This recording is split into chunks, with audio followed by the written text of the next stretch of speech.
국민의힘 엄태영 국회의원이 국회 예산결산특별위원회 전체회의 종합정책 질의에서 주민 의견 수렴 절차 없이 댐 후보 제안을 발표한 정부를 강하게 비판했습니다. 엄 의원은 한덕수 국무총리에게 단양 군민의 의사는 전혀 묻지 않은 채 정부가 지난 7월 기습적으로 댐 건설을 발표해 혼란을 자초한 점은 사과해야 한다고 촉구했습니다.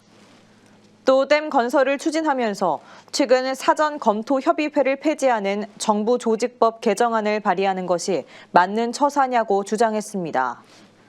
이에 한 총리는 여러 가지 걱정과 우려에 충분히 공감하고 있다며 앞으로 지역 주민들과 최대한 소통하면서 지역에 도움이 되는 방향으로 추진하겠다고 답변했습니다. 단양 출신 엄태영입니다. 장관님 지난 7월 말에 이제 임시 후보지 발표가 있었죠. 장관님 취임 4일 만에 이루어진 것입니다.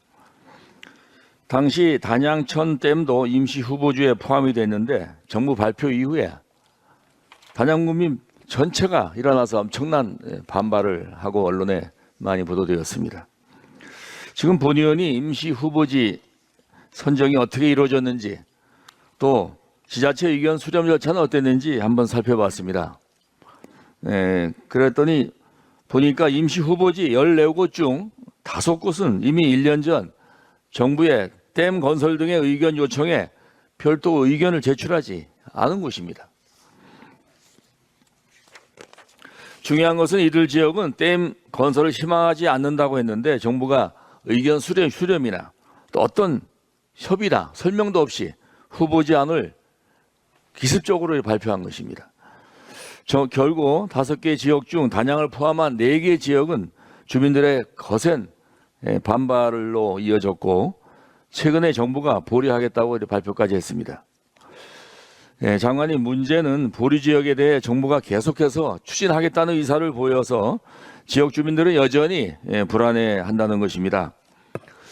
장관님, 정부는 댐 건설에 대해 주민들이 반대하면 절대 추진하지 않겠다는 원칙을 명확하게 제시해줘야 된다고 보는데 장관님 생각 어떻습니까? 네, 정부가 주민들을 설득하고 공감을 얻어서 정책을 추진해야 되는 것이 기본이고요. 또 정부는 동시에 국가 미래적으로 필요한 것은 또 추진해야 하는 또 그런 책무도 있기 때문에 두 가지를 잘 조화해서 주민들과 소통하면서 하려고 하는 것이 현재 저희 입장입니다.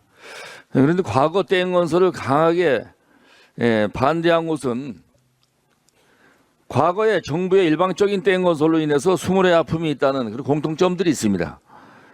자라보고 놀란 것은 소뚜껑 보고도 놀란다는 그런 말도 있듯이 댐 건설에 지난 아픔이 있는 지역들은 더더욱 사전 의견을 수렴하는 설득 과정이 우선시돼야 한다고 봅니다.